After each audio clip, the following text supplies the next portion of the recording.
Welcome back to Liberty Dancehouse and Audio Journey. Hey. So when we left off, Ela and Agna had both found their footing in this incredible place. Right. Ela had contributed her hard-won wisdom to the wall, and Agna, she found the courage to sing her heart out. They were no longer just visitors. No. They were participants. But as the celebration swells, Ela's observant eye is drawn away from the joyful crowd. She notices someone standing adjacent to the wall. Yeah? A young lady who's completely, utterly unmoved by the pageantry. And she's not just, standing still. The book describes her as lifeless. Oh. On her torn clothes, there are what look like bloodstains. She's just standing, numb, watching others enjoy the bliss of liberty. It's as if she's on the other side of an invisible wall. It's such a jarring image in this place of ultimate joy. Right. Here is someone in the absolute depths of despair. And Ela approaches her gently and says, "Just listen to the music, you will find your peace." A beautiful, consoling thing to say. But there's a profound problem.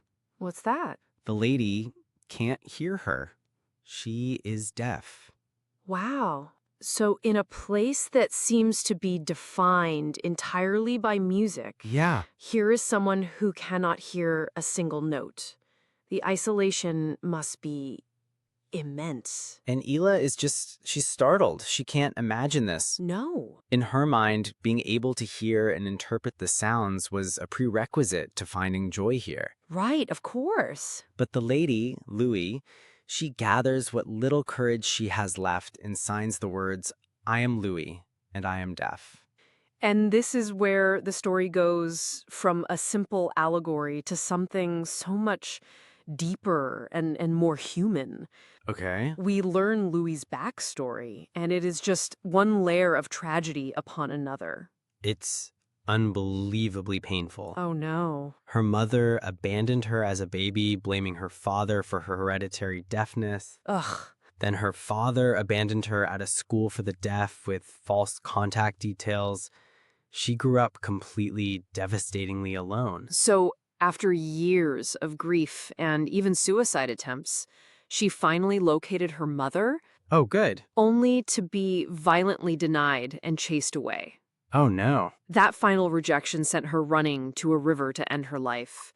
She was rescued, but left with nothing. Wow. And it was while wandering in that deep regret that she saw the lights of Liberty Dancehouse. But inside, her pain was only amplified. She couldn't hear the music. Of course. She saw a man right on the wall, listened to the music. Dancing is only a product of listening. Oh, that must have hurt. And it just broke her. It confirmed her deepest fear, that she was broken and would never deserve to be happy. Which brings us back to Ela, who is now faced with this profound human challenge. And she decides to do more than just console. She decides to help. And she tells Louis perhaps the most important words she has ever heard. What does she say? She signs, her hands moving with purpose. Ela signs, "We are all deaf in one way or the other. We all have our weaknesses. Our ability to focus on our strengths rather than our weaknesses is what matters." Wow. So she's immediately reframing it. Yeah, Deafness isn't a unique curse. It's just a weakness, and everyone has one. exactly. And then she delivers the line that changes everything. She signs, "Sometimes if you're different, then you need a different music." A different music. She continues, her signs becoming more passionate. Not hearing the music helps you create yours. It's real music when it comes from within you. So be your own musician. Groove to your own music. Hear the music in your soul. It's more meaningful. So she's telling her that her greatest perceived weakness is actually her greatest creative gift. Yes! And then Ela does something truly incredible. Okay. She begins to sign the words of the song that's currently playing in the room. She translates the sound into a dance of movement and meaning. She becomes Louis' translator. And Louis, drawn to every word Ela signs, begins to move. Wow. She closes her eyes and finds a rhythm only she can understand. For the first time, she's not focused on what she can't hear. Right. She's focused on the music she can feel, the music of her own pulse, her own soul. She is dancing. She has found her own music. After several minutes, she opens her eyes. The pain is gone and replaced by a quiet strength. She is ready. She walks to the wall, ready to write the strongest impression she has gotten from this experience. And what does she write? She writes, "Everyone needs a translator, a friend who hears what you cannot hear." That gives me chills. Me too. She takes her deepest pain and turns it into this beautiful universal wisdom. And Ela, watching this, feels this incredible sense of fulfillment. Yeah. She realizes that helping others find their own music is her truest rhythm. So she adds her own writing to the wall. Success is not always about hearing the music, but making yours. So create your own music. It's an incredible moment of mutual growth. They're teaching each other. Their wisdom is growing together, right there on the wall. And Louis isn't done. Oh. She adds one more line, a defiant, powerful piece of advice for anyone who feels trapped by their circumstances.